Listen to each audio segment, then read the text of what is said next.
For a lot of us who grew up in the church or in the faith, there are some common Bible stories we all know. Adam and Eve, Jonah and the whale, Noah's Ark, and there's also Joseph in the technicolored coat. Now, Joseph was actually the 11th child born to Jacob, whose name was changed to Israel by God. And he was actually the first son of the woman that Jacob really loved. And Jacob did not hesitate to let his brothers know that he absolutely loved Joseph, and Joseph was his favorite. See, and then it was only made worse because God gave Joseph prophetic dreams that his brothers would bow down to him, and that actually later came to pass.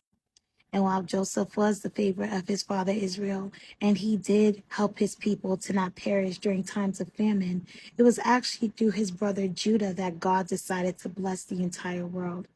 So I just want to talk about Judah really quickly. Judah was actually the product of a marriage that had no love. Israel's first wife, Leah, was someone he never wanted to marry. She was actually forced on him, and he made it very clear that he did not love her or even like her. Judah was also the fourth of 12 sons, so he wasn't even a middle child or first child or a last child, and chances are he got overlooked. Judah was also human, meaning he made mistakes, and we see it where he made a mistake against Joseph and Tamar. However, even though he made mistakes, God's will was still done. This means that despite his shortcomings, God still used him, much like he does with all of us. One major thing, though, that stood out to me about Judah was his humility. When he wronged Tamar, he was not only able to apologize, but he actually went as far as admitting that she was more righteous than he was.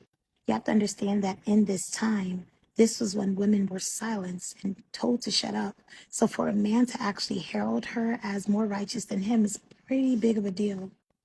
And one thing we also see in scripture is that God constantly lifts up and raises the humble while he shames the prideful. And I think this little addition of the interaction between Tamar and Judah had to be included in the Bible just to show why he was exalted above his brothers. So when it came down to Israel blessing his children before he passed, Judah was actually the first of his brothers to receive a blessing.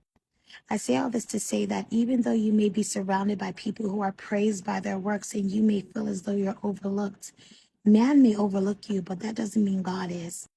A lot of people are surrounded by Josephs who are constantly praised, not realizing that they're Judas. So I want to urge you all to develop humble hearts.